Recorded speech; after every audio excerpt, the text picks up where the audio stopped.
if I bleed tonight, if I am sad tonight, I don't have a job to find. And if I work tonight, if I'm so tired tonight, I'll fall asleep when I'm home.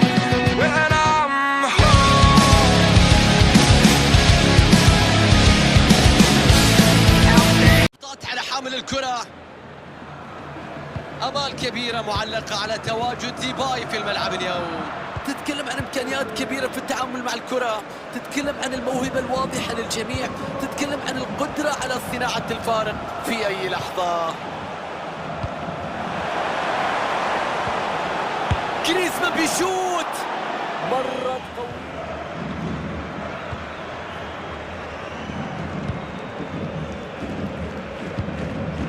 ديباي، تمريرات حلوة وكرات ملعوبة من برشلونة. كيسيه والحارس يتصدى للتسديد.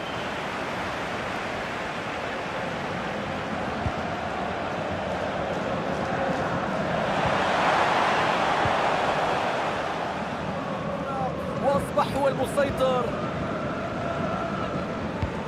بينية جميلة من ديون، تصدي من يان أوبلاك. الهدف بات قريبا جدا، وإذا أتى سيكون مستحقا. التركيز مطلوب في الثلث الأخير لاستغلال هذه السيطرة. عثمان ديمبلي،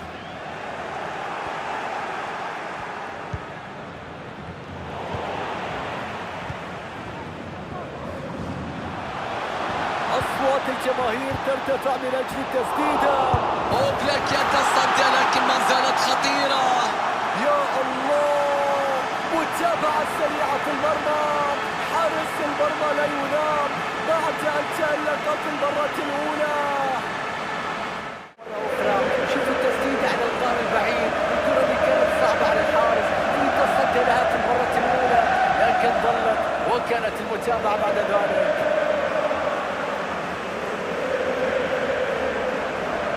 هدف أول في المباراة، تقدم الآن بهدف مقابل لا شيء. ماركوس يورينتي، الكرة مع جواو فيليكس. بتروح الكرة من لاعبي أتلتيكو مدريد، بتروح إلى جواو فيليكس، لكنها نتيجة غير حاسمة للانتصار. اوه، خطأ واضح، وربما نشاهد الكرت الأحمر في هذه اللحظات. طرد يأتي في ظروف صعبة مشاهدينا، الفريق يعاني النقص العددي، هذا أمر يجعل محاولة العودة صعبة جدا. جهود كثير من اللاعبين إذا ما أرادوا العودة. فرانكي ديونغ، مهارة كبيرة في التمرير، راحت الكرة للأسف.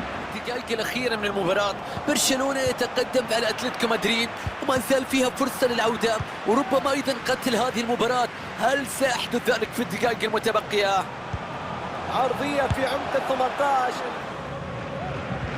5 دقائق تعني الكثير في هذه المباراة. كل ما يفصل بين الفريقين هدف واحد فقط. رافينيا، يا رب، هدف آخر يسجله. حتى الآن ثنائية، ومن يدري ماذا. وبكل قوة تأتي التسديدة هنا. حلوة هذه الكرة ولا يمكن إيقافها من هذه المسافة.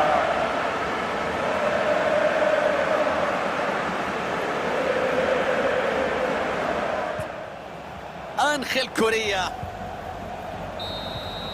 وتنطلق الصافرة معلنة نهاية المباراة بفوز البارسا و3 نقاط لرصيده.